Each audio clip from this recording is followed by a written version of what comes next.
com vocês? Eu sou Laís Lima, você está no Boards e Books e hoje é dia de Lendo New Gamer. E do Lendo New Gamer de hoje a gente vai falar sobre Mr. Punch. Quer dizer, o nome é a comédia trágica ou a tragédia cômica de Mr. Punch. Mas eu só vou chamar de Mr. Punch. É muito nome pra pouca pessoa. Na verdade, esse Lendo New Gamer era pra ser do terceiro arco de Sandman, porque eu falei que ia ficar revezando Sandman com as outras obras do Neil. Só que eu já li Mr. Punch, então vamos falar logo dele, senão ele vai ficar azucrinando a minha consciência. Quem? Eu?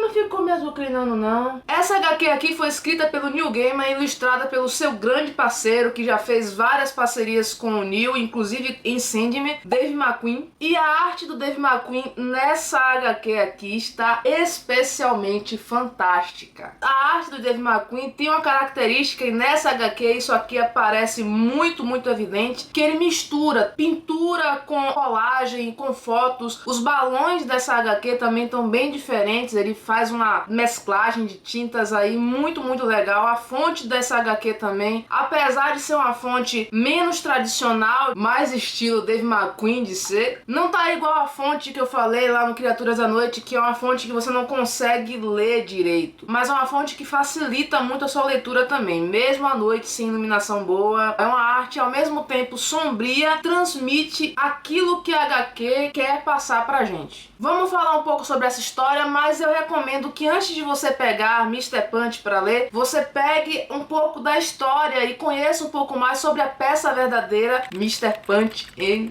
Judy. Eu vou deixar aqui embaixo um artigo que eu procurei algumas informações da peça verdadeira que o Neil Gaiman vai retratar aqui nessa HQ. Vou deixar aqui embaixo para vocês verem. É um artigo da Wikipédia mesmo, é só você entrar no Google e procurar Mr. Punch and Judy que você vai encontrar. Mas resumidamente, essa é uma peça de origem italiana do século XVI, que antes, no início, não era itinerante, mas depois se popularizou e se tornou um grande clássico do teatro itinerante, principalmente da Inglaterra. E essa peça que dá todo o pano de fundo para a história que tem aqui nessa HQ. Mr. Punch conta a história de um garoto, na verdade de um rapaz, de um homem já, que tá lembrando ou contando um pouco da sua infância. Ele lembra quando ele tinha 7 anos de idade. Ele tava de férias e a sua irmãzinha ia nascer. Ele tava com alguma doença dessas de infância, cachumba, catapora, alguma coisa do tipo, nem ele mesmo lembra, mas os seus pais acharam por bem levar ele para casa dos seus avós no litoral da Inglaterra, para evitar que ocorresse alguma contaminação por conta da mãe grávida, essas coisas. O problema é que essa história já começa muito sombria, e é aí que tá o tema central dessa HQ. Esse garoto de 7 anos, que na HQ ele não dá o nome, a gente sabe o nome da família inteira, mas dele a gente não sabe. Ele tá aí na casa dos seus avós e convivendo com os adultos, convivendo com o dia a dia dos seus avós e dos amigos, do tio avô, com todo o teatro Mr. Punch. Nessa época na Inglaterra era uma peça muito comum, que era itinerante, que existia em vários lugares, e ele vai nos passando algumas curiosidades, tanto sobre a peça como da sua vida e de como foi a sua infância naquelas férias. É muito legal ver algumas curiosidades sobre a peça Mr. Punch, porque é legal perceber como era antigamente as peças itinerantes, o teatro itinerante como um todo. Essa peça é uma peça de marionetes, na verdade de fantoches, porque só tem um personagem que ele diz aqui que é uma marionete, o resto tudo é fantoches. E é uma peça muito cruel, é uma peça que muitos personagens morrem, e esse menino vai contando como é que ele via a questão da morte, tanto na peça como no mundo real, como essa peça influenciou no pensamento dele nessa infância. Uma curiosidade da peça, e ele fala que é de todas as peças do teatro itinerante, é que a peça era feita apenas por uma pessoa, e não tinha espaço para ter mais de 2 personagens em cena, então um personagem sempre tinha que morrer. Existiam muitas mortes nessas peças porque a pessoa tinha que trocar de um personagem e mostrar outro personagem. Essa questão da morte é apresentada aqui na HQ de forma muito cruel, mas é porque ela é vista pelo olhar de uma criança, aonde o mundo e as coisas que acontecem nele aparentam ser muito maiores do que realmente são. Outra curiosidade dessa peça, Mr. Punch, e de todas as peças do teatro itinerante, principalmente da Inglaterra nessa época, é que existia aquele que fazia a peça, que era chamado os professores, e tinham também os chamados garrafeiros. Os garrafeiros no teatro itinerante era aquela pessoa que ia passando aquela latinha ou garrafas para as pessoas que estavam assistindo a peça, pedindo uma oferta, um dinheiro, um pagamento por aquele espetáculo. Depois de um tempo, depois do século XIX, quando essa peça começou a não ser mais itinerante, a ser apresentada em teatros e em outras casas de apresentação, o garrafeiro meio que perdeu a sua posição nessa peça e ele passou a fazer a trilha sonora do espetáculo em si. Então basicamente é isso, um homem contando da sua infância e relembrando essa infância, relembrando de tudo que ele viveu ali, relembrando da sua família, o que foi que aconteceu com cada membro da sua família e percebendo como o mundo e as coisas ao redor dele apareciam para ele quando ele era criança. É interessante perceber que ele faz algumas reflexões, ele vai refletindo consigo mesmo durante a história, durante a sua narrativa, sobre como esse mundo aparece para ele na infância e como isso vai mudando no decorrer do tempo quando ele foi crescendo. Outra curiosidade, se você já leu O Oceano no Fim do Caminho do próprio Neil Gaiman, você deve estar percebendo que existe alguma semelhança nessa história, principalmente no sentido de ser um homem contando e relembrando da sua infância e como esse mundo fantástico da infância aparece na cabeça do menino. E é exatamente isso. Quem já leu O Oceano no Fim do Caminho do Neil Gaiman e gostou, inclusive tem uma resenha do Oceano no Fim do Caminho aqui no canal, vou deixar aqui em cima pra vocês verem, vai lá ver depois, obviamente, de acabar de ver esse vídeo aqui. Mas quem gostou de O Oceano no Fim do Caminho vai gostar dessa HQ também, porque ele tem uma premissa muito parecida. É uma HQ nostálgica, assim como O Oceano no Fim do Caminho é nostálgico. Ele vai te levar de volta pra sua infância. Ele vai trazer pra você como na infância as coisas parecem muito maiores do que realmente são e como as reflexões são feitas nesse período da infância. Então, se você quer relembrar como o mundo era apresentado pra você na sua infância ou como era a sua visão do mundo quando você tinha 7 anos, vale muito, muito, muito a pena ler Mr. Punch. É isso, pessoal. Se você gostou desse vídeo, clica aqui nesse joinha que tá aqui embaixo, nessa mãozinha que tá ali embaixo assim. Se inscreve aqui também no canal, nesse botão vermelho que tá aqui deste lado aqui embaixo, pra acompanhar as próximas atualizações do canal. Comenta aqui embaixo também se você já leu Mr. Punch e o que é que você achou dessa HQ maravilhosa. E vamos conversar, meu povo. Um abraço, que Deus te abençoe e fica na paz.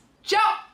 E hoje a gente vai falar sobre A Via Crucis do Corpo, da Clarice Lispector, lançado pela Nova Fronteira, e sobre Um Amor para Recordar, do Nicholas Sparks, lançado pela Novo Conceito.